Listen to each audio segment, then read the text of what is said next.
The World Exposition to be held in Osaka this year seems to be lacking in excitement, with sluggish ticket sales.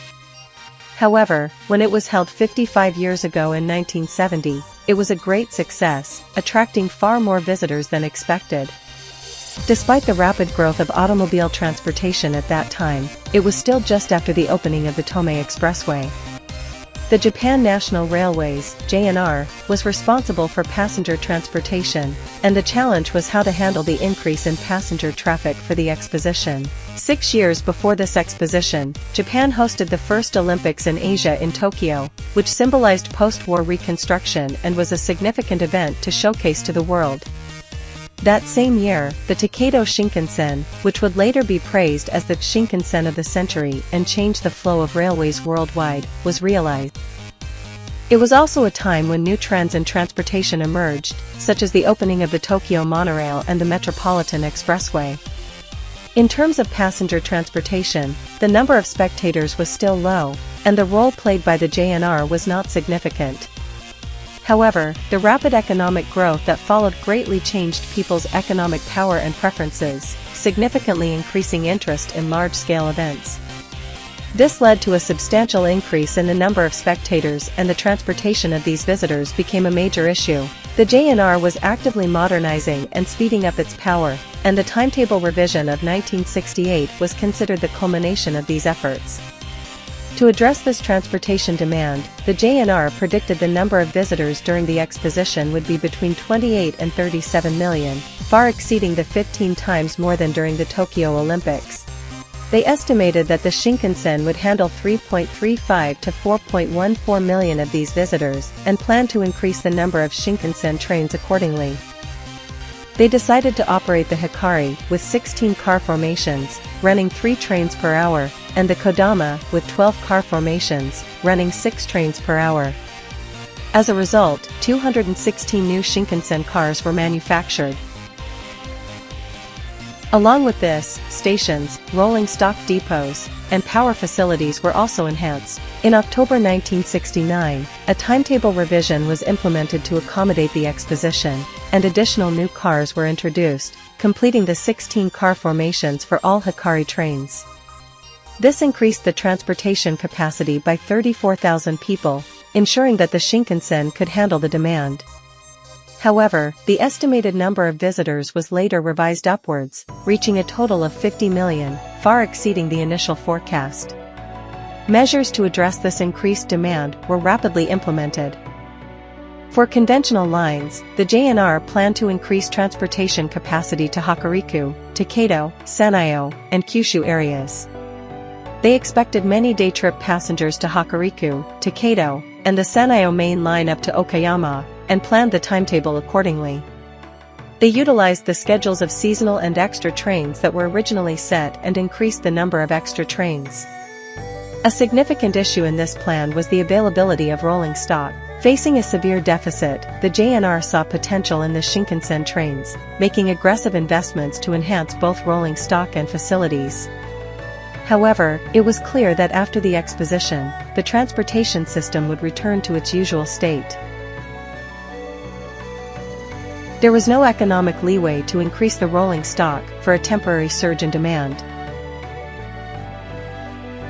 Therefore, the JNR decided to cover the inevitable shortages with inexpensive passenger cars and, as much as possible, repurpose existing rolling stock for extra trains. Passenger cars, without the need for power equipment, were cheaper to manufacture. It was more economical than leaving expensive EMUs and DMUs idle. While organizing the necessary locomotives for hauling these passenger cars posed a challenge, even old models were pressed into service. When producing new passenger cars, they needed to match the level of service amenities of the time. Although air conditioning was not yet common for anything other than limited express and green cars, it was rapidly becoming standard in automobiles and buses. Thus, air conditioning was a minimum requirement for passenger cars expected to be future-proof. New passenger cars with amenities equivalent to those of limited express EMUs and DMUs of the time were developed.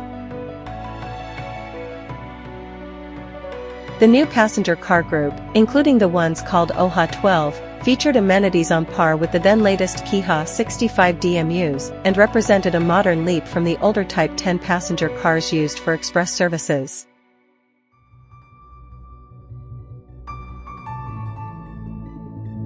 Thus, while minimizing the increase in rolling stock other than the Shinkansen, the JNR fully utilized existing equipment to handle the unprecedented surge in passenger demand. At the start of the exposition, attendance was sluggish due to inclement weather and accidents, but by May, the Expo fever picked up rapidly. The average daily attendance exceeded 300,000 visitors, and by September, the end of the exposition, it surpassed 830,000 visitors per day, showing an extraordinary increase. The JNR mobilized a full array of extra trains, demonstrating momentum that seemed to blow away the deficit. Private railways in the Kansai region also operated at full capacity, with buses and private cars joining in. At a time when the use of airplanes was not common and regional airports were not well developed, the Japan National Railways, JNR, was the mainstay for domestic medium to long-distance transportation. There was no Senayo Shinkansen yet, and the Takedo-Senayo main line west of Osaka was a section where many trains, from limited express to slow trains and freight trains, passed through. Standardization was not yet advanced, and there was a rich variety of train types and colors, with a diversity that is hard to imagine today. To handle the transportation for the exposition, many extra trains were set up, and where the new passenger cars were insufficient, older rolling stock was mobilized from various places. Many trains, both from JNR and private railways, were operated with headmarks and stickers, promoting the exposition. From Nagoya, the 153 series trains, and from Okayama, the 80 series EMUs entered service with headmarks. For the first time in a while, the 80 series ran as superior trains on this section. A new extra rapid train with the headmark Expo was set up, operating between Kawase and Ibaraki, and between Himeji and Ibaraki.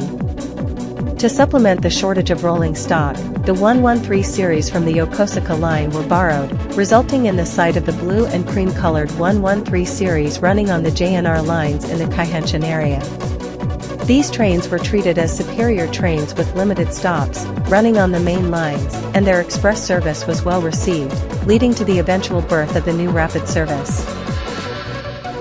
In addition, the new passenger cars were extensively used for extra trains running from various places to Kaihanshin, along with their return trips, resulting in a colorful array of trains. The locomotives for hauling were also diverse, ranging from the latest EF65 to the freight EF15.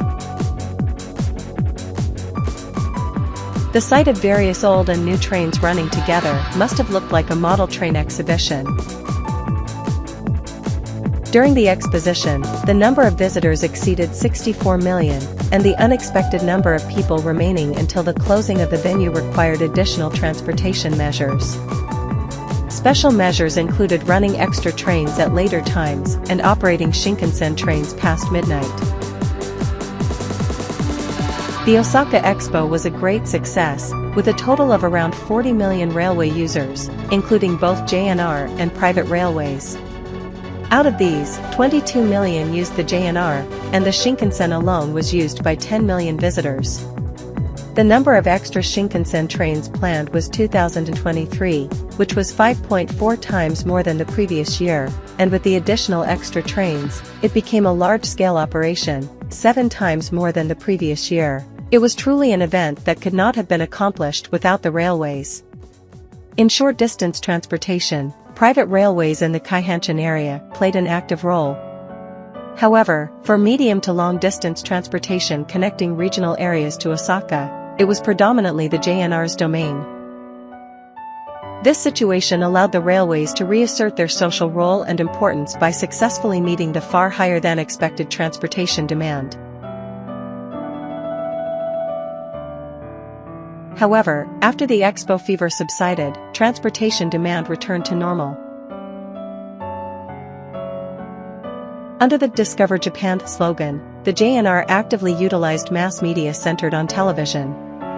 As part of this initiative, a promotional campaign was created in collaboration with Hitachi, where the Pampa train 4-color TV advertisements toured the country. This kind of advertising activity was unprecedented for the JNR, to further boost the use of national railways, which had been invigorated by the excitement of the Expo, and to somehow revive the declining use of national railways. Various creative efforts were being made. At the time, these efforts garnered a certain amount of attention and led to an increase in passengers to some extent. Despite these efforts, the effect did not last long as leisure diversification took over. Since then, there has not been an event where railways, particularly the JNR, played such a central role in transportation. Apart from the Shinkansen and urban area transportation, they lost ground to automobiles and rapidly declined. The JNR itself was unable to improve its structure and steadily headed towards bankruptcy.